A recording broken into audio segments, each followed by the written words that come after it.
So, hi guys, welcome to the review of Danganronpa plush Home Sweet Despair, Chapter 1. Right now, so we're on Chapter 1, and before I even start this, please for the love of God, if you haven't already, go and check out Mario Luigi Studios, ML Studios.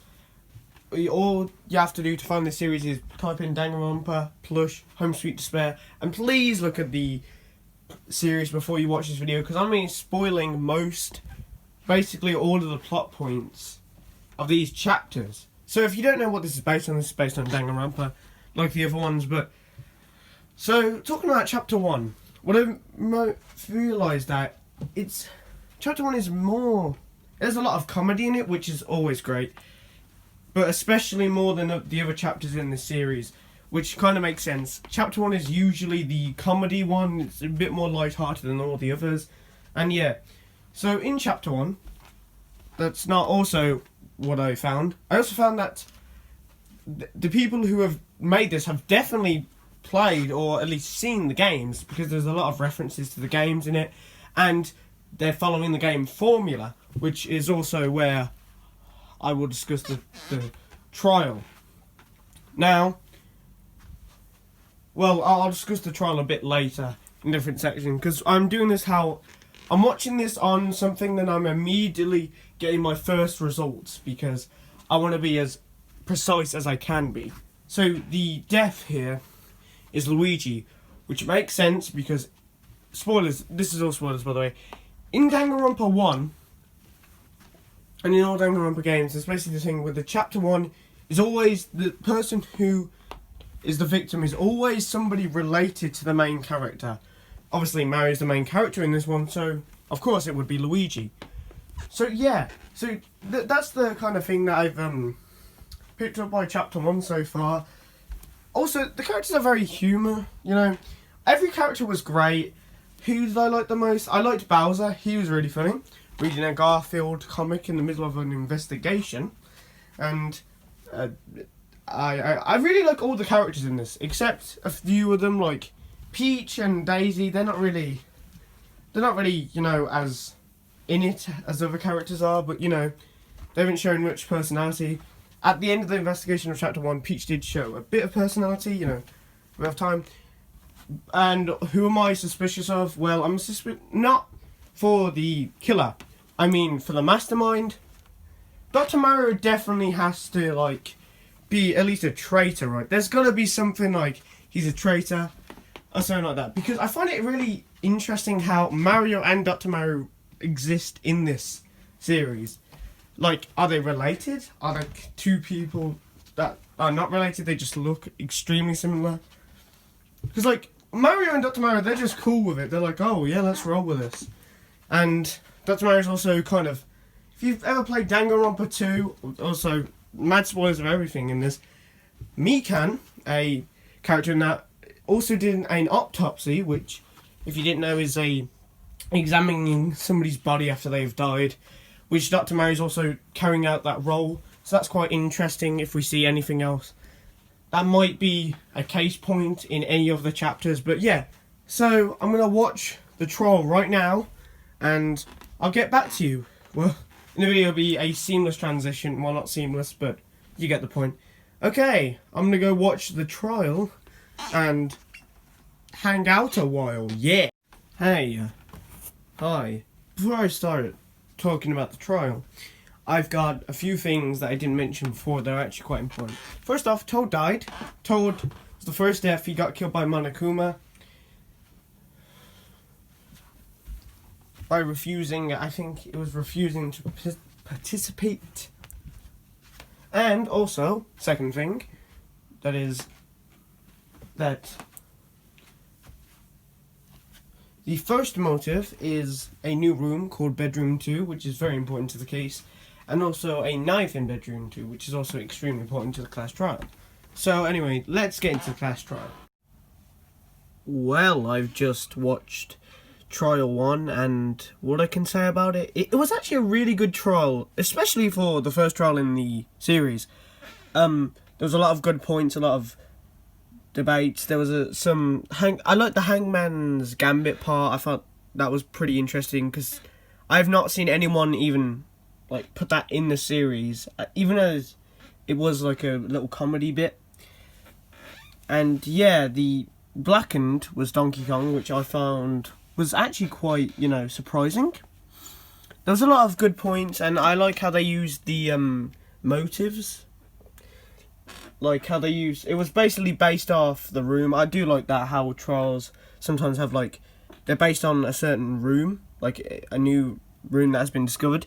And yeah, there's a lot of good moments, a lot of funny moments, and the reason that Donkey Kong did it, well, obviously there has to be a motive for people doing these things, and it was family, which I found quite sad, but also quite sweet, And the execution was actually really good. It was actually pretty good. It was like a reference to the Donkey Kong franchise, which I thought was quite impressive. And yeah, and I usually rate these chapters. Chapter 1, what am I going to give it? I'd say 9 out of 10. Yeah, 9 out of 10. Why? Because, well, the motive was pretty weird, because it is a new room, obviously, but it's also a knife, just a random knife, which I thought was kind of weird, But other than that, there's also one other thing, that the intro is extremely long, which I usually just skip. But, it's a good chapter if that's literally all I have to complain about, so thank you. That was absolutely incredible. Luigi Studios really hit this one out of the park. And that's all I can say. Let's talk about Chapter 2 for a bit. So, Chapter 2 starts off with 2 new rooms being discovered.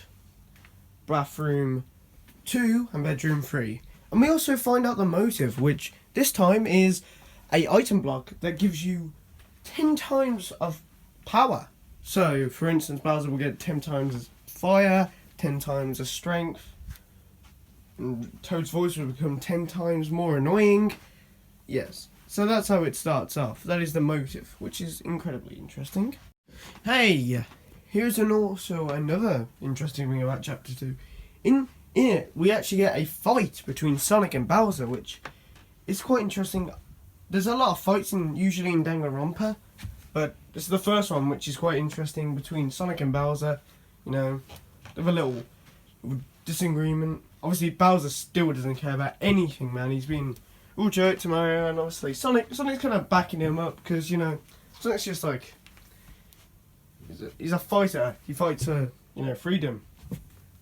And Bowser still doesn't care. The only person he cares about is Junior. And I'm just gonna, yeah.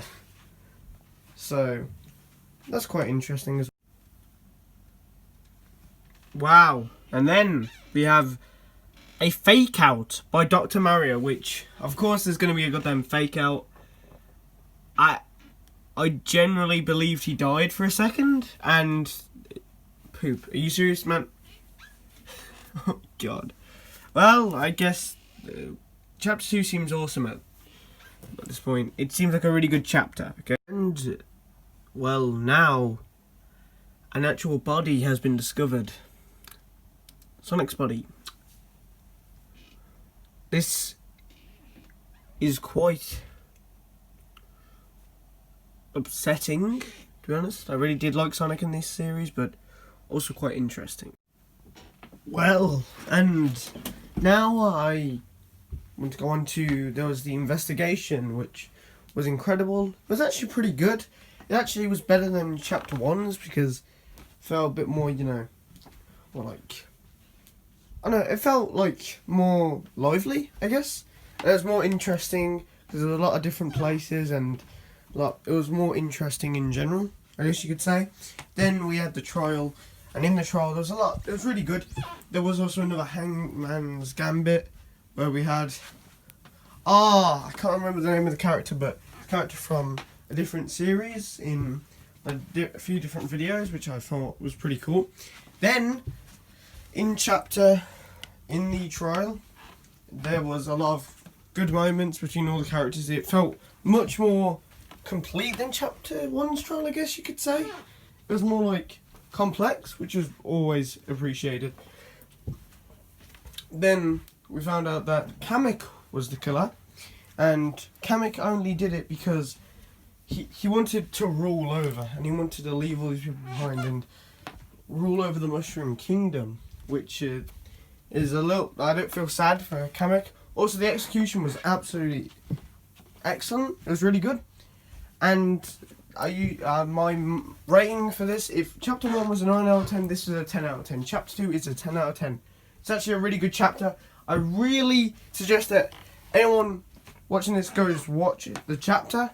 See, it's really good. And, well, this is the end of part 1 of this Danganronpa review. Now, part 2, there will not be a 4-month gap between part 1 and part 2, I swear to God. So, sorry about that, but hopefully you enjoyed this video. It took me a long time to make, and if you did like this video, show some support by liking and subscribing. We're literally so close to 100 subs. We're 5 subs away. The recording of this video. So if you could subscribe, that would be great. I usually ask for subs, but you know, since we're so close to our milestone, I thought it might be appropriate. And if you want to see more videos like this, actually, if you want to see different types of content, please comment in the comment section below. What did you think of this video, and what other content should I make? Anyway, see ya.